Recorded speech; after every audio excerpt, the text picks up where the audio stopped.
these things kind of Roll off your back. right, because you go out there and to begin with, you don't know whether you're coming back or not.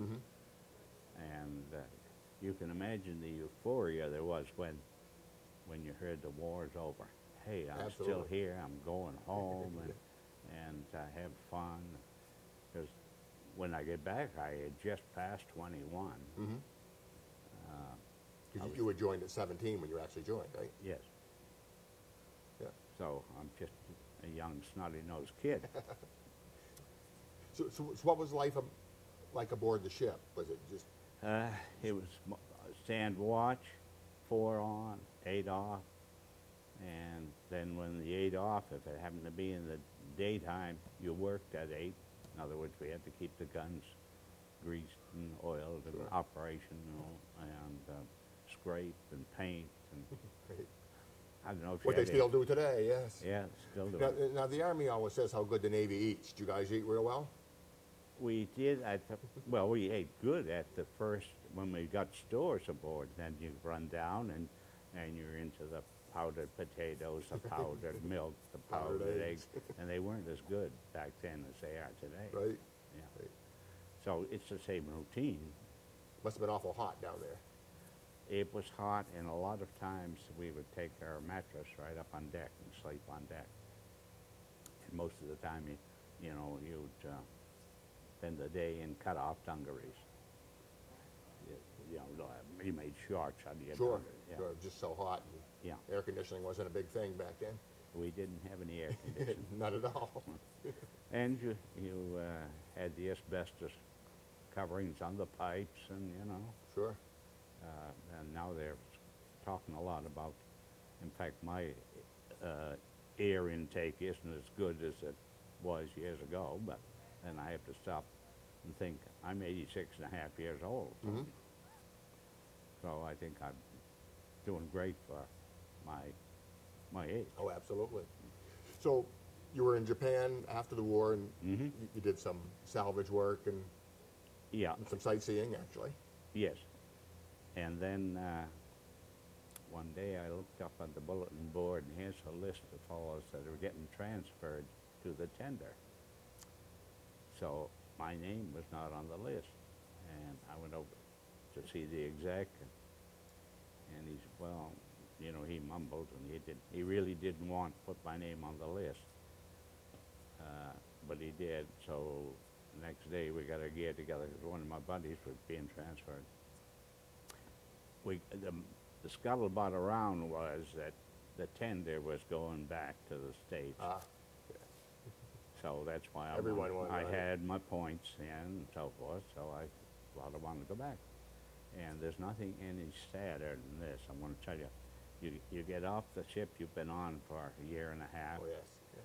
and get up, and then all of a sudden you find out your ship is going back to the States. The exec was going to take me back because I was also a helmsman, which had spent a lot of time. He knew, and they were going to take me back, but they didn't want to say anything and get everybody upset. And then I'm standing there looking at the ship, and they loaded on stores and headed for Pearl Harbor. And left you there. And I was there another 4 months. Oh. And then you rode, from the tender, you rode the tender all the way back? Yes, yeah. We came down through, we went back to Guam again, stayed there for a week, and then we talked, and we stayed there for a few days, and then Pearl Harbor. We stayed there for, 2 or 3 days before we came into San Francisco. So I was a little bit later getting out if I'd minded my own business and, taking what he had said. But, sure. Well, they said never volunteer for anything. Yeah, that's right. You shouldn't. Now, you mentioned points. Well, can you kind of explain how like a point system works? Yes. You 30 points and you could get discharged. I see. But I cannot tell you just exactly. I know I had more than 30 points. I had 30 points like in, I think, November or December. You get points for time served and points for area and where you were? Overseas and this type, yes, right. Time served, overseas. Now, you probably know all about Hershey bars, don't you? I know how to eat a Hershey bar, but No, the Hershey bar I'm speaking of. oh no. No? Oh, you know, it's funny. I mentioned sometimes, see what these young fellows and I mention about the Hershey bars, and they Yeah. really don't know. Well, for each 6 months that you served overseas during the war, you got what we called Hershey bars. The Oh, flat okay. one. Yeah. You see them. Right. I think they, I can't remember if it was on the left arm or right arm, one or the other. So that's the Hershey bar deal. Oh, okay. Yeah. No, when I was in, they called them hash marks. You got Oh no, yeah, hash marks We're different. different. Yeah. No, we didn't. Yeah. Hash marks go sideways, I see. and they're for time in service. Right. Hershey bars were for time overseas during the I see. war. Yeah. I don't know if they're giving them to these boys now Yeah. that are serving or not. I don't know. I'm not I sure. haven't. Yeah. Nobody's, or I won't say nobody, but there's a lot of people that don't seem to. Younger people don't Right. seem to know Sure. about it. So when you came back to the United States, Mhm. you, West Coast, I assume, Yes. and you were discharged right from the West Coast. And, No, we, okay, we pulled into Hawaii, and I had an uncle that was in the Navy too. He was in the Seabees, and he'd served in Hawaii, so I had his address. So my section wasn't up to get Liberty that day, but, of course, the tender's got a lot of people on it too, Mhm. because it was a tender with every squadron of submarines, like there was a sub-rescue Right. in the group. So I took it up, my address up to the First Division, I guess. I had the gunner's mates in the First Division, the officer, and so he gave me liberty. And I came back that night, kind of rolling and romping, and the boys come around and started woke me up next morning. Come on, we got liberty. I said, no, I had it yesterday. Yeah, they've decided to give our section liberty. So I had 2 days right there. I got 2 days in a row. 2 days in a row. I got a chance to get rid of my money I'd been Oh, saving sure. for. So then we came to, we landed at Treasure Island. There was a ferry out there that had a band on it and so forth, greeted us. We came in, and we had our gear all packed, the ones that were getting off, and they gave us 72 hours when we landed Mhm. in Treasure Island. A bunch of us were going to go into San Francisco, and the taxi driver said, "No, I'm going to Oakland." Well, that was good enough. We didn't care where we went. We were on the soil. Right. So after 72 hours, we got back in one of those boxcars again and came back across country, the Central route this time, to Boston. That's where I got discharged in Boston. And you came back to Maine.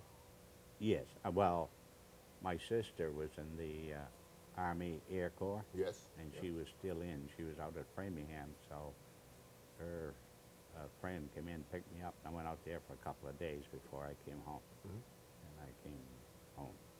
And now you said when you left Maine, you went to California by railroad, Right. and from California back to Boston by railroad. Yep. And you loved them 2 trips so much, you actually went to work for the railroad. That was after I was in the Air Force. I see. Okay. We got to get to the Air Force. So, well, in 1950, I think it was, they started calling back the Navy because I told you standing there, they put us in, they didn't ask us where we wanted to go. They put us in USNR, which meant you Right. served the duration of the war, plus the remainder of the 10 years in reserve, and they started calling back. So I was married and had a couple of little girls. And a lot of us did the same thing from around here. We signed up for the Air National Guard because they had not been called. Mm-hmm. So then, about a couple of months after being in the Guard was activated, and then a couple of months we served right out here at Dow Field. They federalized us. Well, I guess they were federalized the first time when they were activated But then they were making arrangements to put people here, there, and everywhere. And there was another squadron down in Manchester, New Hampshire, that a bunch of us got transferred down there. Now, I was doing, even though I had an armorer's MOS, you might say, but they didn't have the same thing in the Air Force they had in the Navy. They didn't have any use for deep sea divers or people that handle 3-inch 50s or anything. So I ended up doing carpenter work for a while, which was fine because I had some experience in that area. And I got transferred from Manchester, Grenier Field, that was the name of it at that time, to Westover, to the 60th Fighter Squadron. So that was a good deal down there. There was 3 of us was staff sergeants, and we had 15 men, and we had the security of the hangar, and the colonel, head of the squadron there. He said, I don't care how you do it, just I want the hangar secured. That was it. So we would stay on 24 hours a day. One of us would, and then the other 2 would go home. So I'd just spend my time there, and then I'd hitchhike home. And back then, you could, you know, it was easy. If you had a uniform, people would pick you up. And I'd come home we were living in Arlington at that time. And then late Sunday afternoon, I'd start hitchhiking back. If you didn't get picked up by someone driving a car, you would get picked up by a trucker. Because they couldn't get into Massachusetts until 12 o'clock at night. So the trucks would be going late Sunday afternoon. There weren't allowed to travel during the day in Sunday in Massachusetts. Oh, I see. I don't know if they are now. But I think so, but So you get a ride right down around to Springfield. So that's where I spent my Korean service, was Westover Field. So what years did that span, roughly? I would guess 50 to 52, I believe. I ended up with 6 years of active duty. 6 years total, Then at a later date, I went to work for civil service, so I picked up my time. I see. Best decision I ever made in my life.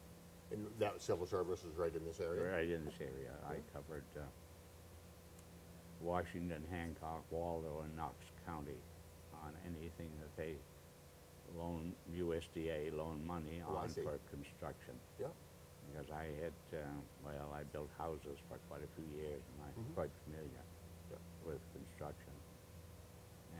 And they hired me for that. Now, you know, these days we have internet and pictures and all that, and we're aware of, you know, Afghanistan and Iraq. But as a young man at 17, you probably had no idea at the time where Japan was, or Midway, and probably first you heard of those places. That's right. So it must have been quite an experience to come from being a young man growing up in, you know, Newfoundland and Maine, and then. I'll say back in the 30s, you know, if you got to Portland once in your lifetime, you were a world traveler. Now, I've been on 5 of the 7 continents. I don't care to travel anymore. I'm getting too old. I'm going to be near my roost there, my nest. But, back then, you thought, boy, going to Portland was really something. So that experience must have really shaped your life for, you know, the rest of your life. Oh, yes, it has profound influence on your life, really. Nowadays, you're actually you're a troop greeter at the airport, you mentioned? Yeah, I haven't been out recently, but I have been, And I volunteer here. And I volunteer at the Veterans Home in the winter. So how were you welcomed home? I mean, coming back from World War II, what were your experiences then? Everyone was. Well, of course, there were a lot of soldiers back then. It was. Well, of course, you came home on the train, and you got a taxi, and went home and met your folks, and everybody was euphoric. goofed off for a couple of months, spent Sure. the money I'd saved, and then I had to go back to work. Yep,